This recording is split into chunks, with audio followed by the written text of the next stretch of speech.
आप को ऋणी मानता है अपने माता का कि मैं माँ का ऋणी हूँ, पिता का अरे मैं ऋणी मानता हूँ, तो अपने माँ बाप के लिए क्या मैं एक भागवत जी का पाठ नहीं करा सकता? क्या मैं माँ बाप के नाम से गाय को 2 मुट्ठी चारा नहीं दे सकता?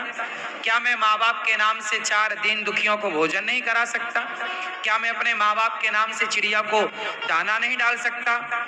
श्राद्धों में ना चिड़िया को दाना डालने की परंपरा है, कौआ भी खाता है। तो कुछ लोग कहते हैं कि तुम्हारे बाप देखो कौआ बन गए, क्या जो तुम कौआ को दाना डाल रहे हो? अरे मूर्खो, कौआ नहीं बन गए, कौआ एक पक्षी है। और हम हिंदू हैं, हम कहते हैं कि नहीं, हम अपना ही पेट नहीं भरते, हम जीव जंतुओं का पेट भर के अपना पेट भरते हैं, सबको। अब बताओ, आप कौआ को दाना डालो, चिड़िया को दाना डालो और गाय को रोटी दो, इसमें घाटा क्या है? पूरी दुनिया में केवल भारत ऐसा है, सनातनी ऐसा है, जो अपने मरे हुए बाप का भी पानी देता है, जिसे श्राद्ध तर्पण कहते हैं। क्या कहते हैं? तर्पण कहते हैं ना, तर्पण करना, बाप का तर्पण है। श्राद्ध है पिताजी का, माताजी का, लोग कहते हैं श्राद्ध। श्राद्ध मीन्स पिंडदान, तर्पण, वो पूरा प्रोसेस। एक सनातनी ऐसा है जो मरे हुए माँ बाप के नाम का। अब कुछ लोग आप पे हंसते हैं कि यार तू क्या करता है, तो आज का साइंस का बच्चा है। साइंस अपनी जगह सही है साहब, साइंस भी तो सैटेलाइट से चल रही है, अधिकांश बहुत सारी चीजें साइंस सैटेलाइट पर आश्रित है। सैटेलाइट भी एक साइंस है, विज्ञान है। सैटेलाइट भी ऊपर होती है, यहाँ से पहले वो सैटेलाइट को मिलती है, फिर वो सैटेलाइट छोड़ता है।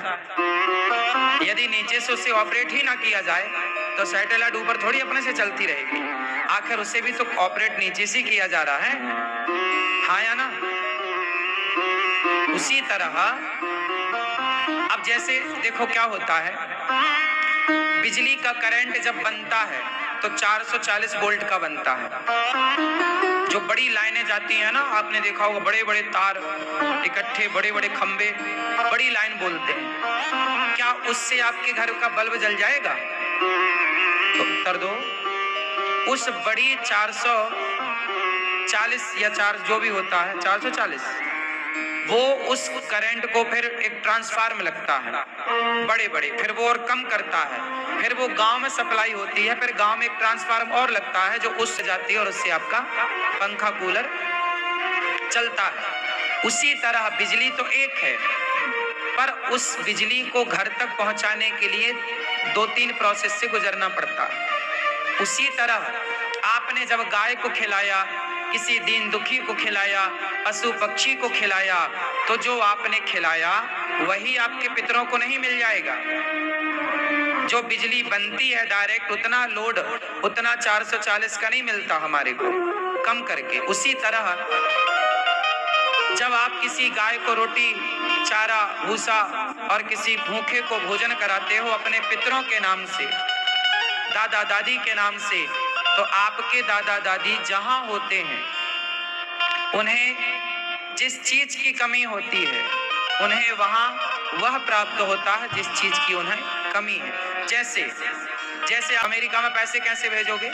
बैंक में डाल दो पैसे, लेकिन उसे मिलेगा क्या? उसे पैसे नहीं मिलेंगे, डॉलर मिलेगा, हाँ या ना? आपका बेटा है लंदन में और उसे आपने पैसे भेजे तो उसे डॉलर नहीं मिलेगा, उसे पैसा नहीं मिलेगा, पाउंड मिलेगा। बोलो हाँ। आपका बेटा है चाइना में, तो आपका बेटा चाइना में है तो उसे पैसा भेजोगे तो ना उसे डॉलर मिलेगा, ना पाउंड मिलेगा, ना रुपया मिलेगा, जो वहां की करेंसी है चाइना की, उसे वो मिलेगी। ये बात सही है कि गलत है? वहां की बैंक उसे वो देती है। उसी तरह जब आप अपने माता पिता के नाम से किसी भूखे को भोजन देते, प्यासे को पानी देते, श्राद्ध करते, पिंडदान करते, भागवत करते, तो ये जो सारा पुण्य है, ये उसी तरह आपके पितरों को यदि मोक्ष की चाह है तो उन्हें मोक्ष मिल जाएगा, स्वर्ग की कामना है स्वर्ग मिल जाएगा, उनकी दुर्गति हो रही है कहीं तो उनकी सदगति हो जाएगी। उसे यह पुण्य उस रूप में प्राप्त होगा जिस चीज की उन्हें वहां पर रिक्वायरमेंट है, मतलब जरूरत है, आवश्यकता है। बात समझ में आई? चलो बताओ, 4 बेटा है किसी के, या 3 बेटा है किसी के, या 2 बेटा है किसी के, या 6 बेटा, तो बताओ पिंडदान कौन कर? जोर से। अब सुनो, परंपरा क्या है वो सुनो। परंपरा ये है कि यदि आप चारों भाइयों का चूल्हा एक है,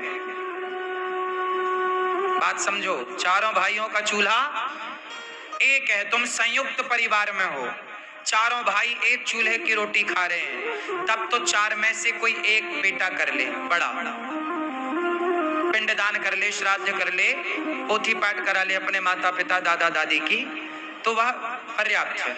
लेकिन आप चारों भाई अलग अलग रहते हैं, चारों का चूल्हा अलग है, तो तुम चारों पर ही तो माँ बाप का ऋण है, तो बड़ा ही क्यों करे? क्या छोटे को माँ ने मालिश नहीं करी क्या?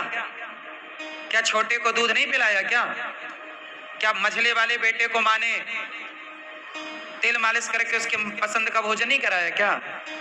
फिर चारों का चूल्हा एक है तो एक करेगा बड़ा, पर चारों अलग हो, चारों की रोटी अलग अलग बनती है, चारों अपना कमाते खाते हो, सेल्फ हो, तो फिर चारों को करना चाहिए। चलो बड़े ने तो कर लिया, श्राद्ध कराया, भगवत जी के पोथी पाठ कराई, वो तो कर लिया, तुमने क्या किया?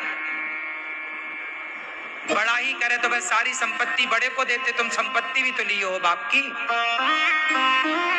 भाई प्रॉपर्टी तो चारों में बटी है ना, बाप की संपत्ति चारों में बटी है ना, यदि 4 बेटे हैं तो फिर पिंडदान एक ही क्यों करेगा? सुनो, ये पुण्य के काम है, ये अच्छे काम है, ये जितना ज्यादा हो जाए उतना। बला मत टारो कि यार तू करे या नहीं, हमारा भी बाप है, हमारा भी तो था, हमारा भी तो ऋण है उस बाप का, माँ का, तो भाई ऋण है, चुकाओ। इसलिए आप जी ही सुना दो, भागवत जी के पोथी पाठ ही करा दो। और सुनो, इन दिनों में क्या करना है वो आपको सुनना, और बड़ा बेटा हो या छोटा सबको करना, संयुक्त तो हो तब कोई बात नहीं। अब ये देखो कि तुम्हारी रोटी एक चूल्हे में पकती है, 4 चूल्हे में, फिर करना क्या है वो मैं आपको बताऊं। आप कुछ विधान है, कुशा होता है कुश, या नदियों में, तालाब में, जलाशयों में जाओ, आचार्य जी मिल जाएंगे, पंडित जी, वो तर्पण करा देंगे, श्राद्ध करा देंगे। घर पे ही आप ऐसा करो कि लोटा भर जल ले लो और अपने माता पिता के नाम से जल पितरों के लिए यहाँ से छोड़ा जाता है, ऐसे यहाँ से गिरता है पानी, है ना, तो अपने माता पिता के नाम का थोड़ा जल स्मरण कर लो।